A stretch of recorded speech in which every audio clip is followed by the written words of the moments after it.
अपनी बेताबियां लेके चल रहे हो तो जिंदा हो तुम। नजर में ख्वाबों की बिजलियां लेके चल रहे हो तो जिंदा हो तुम। हवा के झोंकों के जैसे आजाद रहना सीखो, तुम एक दरिया के जैसे लहरों में बहना सीखो। हर एक लम्हे से तुम मिलो, खोले अपनी बाहें, हर एक पल एक नया समाज देखी निगाहें। जो अपनी आंखों में हैरानियां लेके चल रहे हो तो जिंदा हो तुम। दिलों में तुम अपनी बेताबियां लेके चल रहे हो तो जिंदा हो तुम। Thank you so much. Thank you.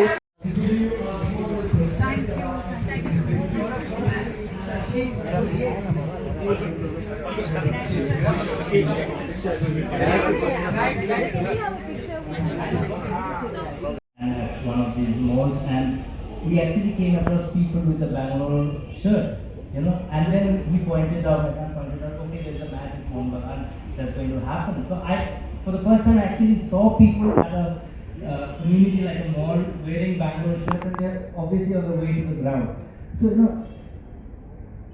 how about, just take us through this fandom thing. You talked about fathers and sons into, sort of supporting Argentina and Brazil.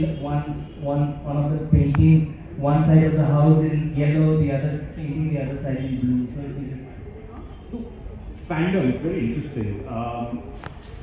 At the core of it, each and every one of us is a fan. Whether it's sports or whether it's any pursuit that you enjoy, you are a fan of that particular pursuit, that hobby that you do. With football, whenever I speak to somebody and they don't follow the sport, or they only get interested every 4 years, I call these fans as flirts because they get interested in football every 4 years when the FIFA World Cup comes around, because it becomes water cooler conversation. You want to know what happened last night. You want to know how Morocco did. You want to know how Iran did. How many of you are watching the ISL? Yeah, we need to up those numbers. Huh? Correct, absolutely. We need to make ISL water cooler conversation. We need to make Indian football, the I-League and all the other academies and teams that are playing there. We need to make that water cooler conversation and not just the FIFA World Cup. But at the core of it, we're all fans. And what I tell anyone who wants to get interested in sports or in football in particular is go and watch a match at a stadium. There is no substitute for going and watching a match at a stadium. The feeling that you will get, the sense of camaraderie that you will get, the sense of belonging almost that you will get when you go to a football match is like none other. And Kunal and Sunil sitting here can probably attest to this, because when they started, as Kunal was saying, it was a struggle to get even 4,000 fans into the stadium.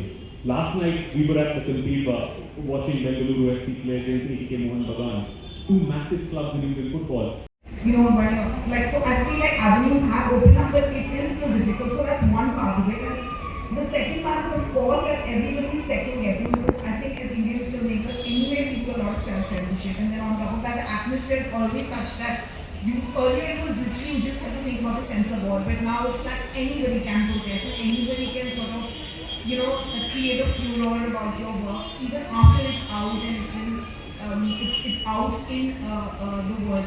So I think it has become complicated, but I think there is a larger diversity of stories and voices now, because I think people are trying to push the envelope and tell their stories. So I think that's it. Of those European states, no wonder they have national churches, an Anglican church or a Lutheran church, so on and so forth. But the moment it is applied in the context of Bharat, somehow it translates to a religion agnostic state. In which case, I really have to ask myself, what have we made of the antecedents of that particular concept and its origins altogether, and how did we land at this? Now, if someone assumes that imputation of a Hindu identity to Bharat as a Rashtra would translate to exclusion of certain minorities, I have to again come back to the very same question. Is that your opinion of the people of this country? Ask yourself this question when Parsis and Jews and others have frequently found shelter and refuge in this particular country. Why do we come to that particular conclusion? And surely this is not a concern that is necessarily shared by minorities in the true minority sense. People who don't have a veto whatsoever in a political decision. The Jews and Parsis in this country don't have any political veto simply because they don't enjoy numerical strength. Have their rights been completely submerged when you know for a fact that they do not have the ability to give a political pushback? At the very least, the Parsis have a sizable population that is represented in the business fraternity.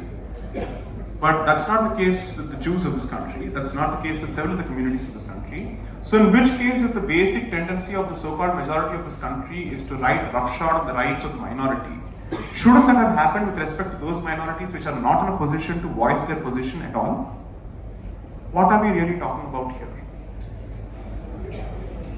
Unfortunately, this discussion is fraught with a lot of ad hominem allegations, with a lot of stereotypes and cliches, with no attempt at asking a few fundamental questions, with some basis in history, with some basis in how these concepts evolve in law. So, and certainly primetime debates don't give you the benefit of having these conversations, because the guest anchor constantly tells you, the coordinator says, sir, aur chillaiye, sir, aur chillaiye, sir, aur chillaiye. Arey isse zyada aur kitna chillaun?